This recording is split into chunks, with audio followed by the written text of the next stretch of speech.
Alors bonjour, mon nom est Mathieu Robert. Aujourd'hui, je vous donne un petit truc pour choisir son style. En fait, en tant qu'artiste amateur ou très avancé, il faut éventuellement se positionner. Normalement, lorsqu'on veut avoir une reconnaissance artistique, on a besoin de se positionner dans un style. Et oui, malheureusement, c'est ça. Et ça peut faire peur. Et je vous comprends. Mais moi, un petit truc que je vais vous donner par rapport à ça, c'est lorsque vous avez à choisir un style, pensez à la personne que vous êtes. N'essayez pas de reproduire un style de quelqu'un d'autre. Ça va vous rendre faux. Chaque personne a une certaine impulsion. Certaines personnes sont plus rigolotes, sont plus drôles, sont plus calmes, sont plus énervées.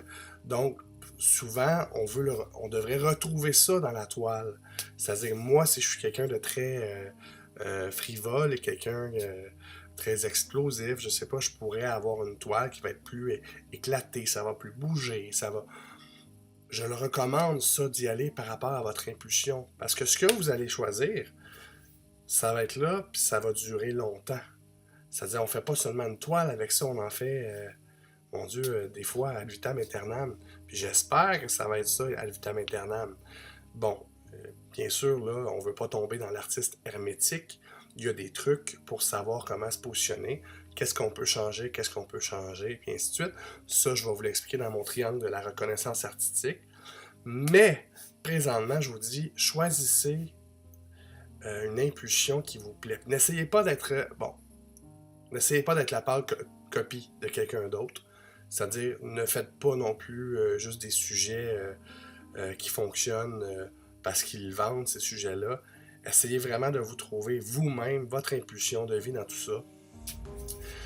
Donc, si vous êtes en accord avec votre vibration, vous risquez de faire des toiles plus à long terme et de rester accroché à votre style qui va vous définir, puis qui va faire vibrer votre vraie personnalité sur ces toiles. N'est-ce pas beau?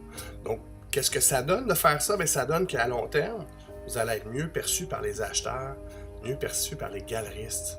Parce qu'il faut, c'est pas recommandé de changer souvent de style. Vraiment, vraiment pas. Parce que souvent, un artiste qui a un style, ben, quand on arrive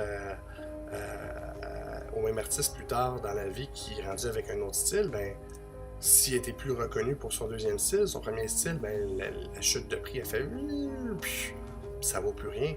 C'est pas ça qu'un acheteur veut. Puis un galeriste, c'est comme ça que ça va aller. Vous allez voir un galeriste, vous amenez vos toiles, qu'est-ce qu'il va vous dire, le galeriste? Il va regarder toutes vos toiles, il va vous dire amenez-en 5 à 10, montrez-moi des photos des anciennes productions, des nouvelles productions.